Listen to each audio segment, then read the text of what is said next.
Apa itu gaya? Gaya adalah dorongan atau tarikan. Hasil interaksi antar benda dapat menghasilkan gaya yang dapat menyebabkan benda bergerak, berhenti bergerak, atau berubah bentuk. Macam-macam gaya. Yang pertama ada gaya gesek, kemudian gaya otot, gaya magnet, gaya pegas, dan gaya gravitasi. Gaya gesek. Gaya gesek muncul karena dua benda yang saling bersentuhan. Saat benda didorong atau ditarik akan ada gesekan antara permukaan benda dan permukaan lantai. Arah gaya gesek berlawanan dengan arah gerak benda. Cara memperkecil gaya gesek. Pemberian pelumas pada rantai atau roda sepeda. Pemberian roda pada benda. Memperlicin permukaan benda. Cara memperbesar gaya gesek. Pemberian pull pada sepatu bola. Pemberian alur-alur pada ban. Pemberian rantai pada ban saat musim salju. Gaya magnet. Gaya magnet adalah gaya yang terjadi pada benda-benda yang mempunyai sifat magnet.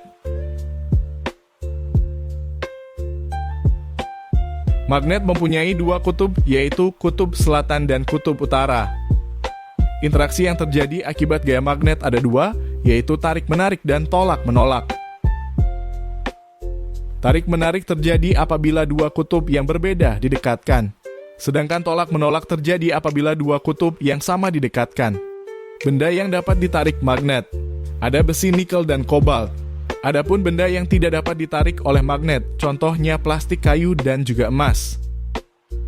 Macam-macam magnet. Yang pertama ada magnet jarum, magnet batang, magnet ladam, magnet magnet cincin, magnet cakram, dan yang terakhir magnet silinder. Gaya pegas. Gaya pegas adalah gaya yang dihasilkan oleh benda yang bersifat elastis seperti pada karet. Adapun benda-benda yang memanfaatkan gaya pegas antara lain ketapel, per, dan busur panah.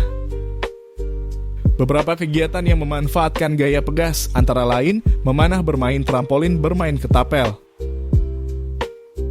Gaya gravitasi. Gaya gravitasi bumi adalah gaya yang disebabkan oleh gaya tarik yang dihasilkan oleh bumi. Pusat gaya gravitasi bumi ada di inti bumi, yaitu lapisan bumi yang paling dalam. Oleh karena itu, semua benda yang ada di bumi akan selalu tertarik ke bawah. Benda tidak akan bergerak kecuali ada gaya lain yang diberikan pada benda sehingga benda bergerak. Contohnya buku yang disimpan di atas meja akan tetap diam di atas meja, kecuali kita berikan gaya tambahan dengan cara mengangkatnya. Kecepatan benda jatuh ke bawah akibat gaya gravitasi dipengaruhi oleh hambatan udara. Semakin lebar atau luas permukaan suatu benda, semakin besar hambatan udara dalam kurung air resistance yang diterima benda itu saat jatuh ke bawah. Prinsip ini kemudian dipakai untuk mendesain parasut. Pesawat terbang menggunakan gaya angkat untuk melawan gaya gravitasi. Untuk bisa terbang, pesawat harus menghasilkan gaya angkat yang lebih besar dibanding gaya gravitasi.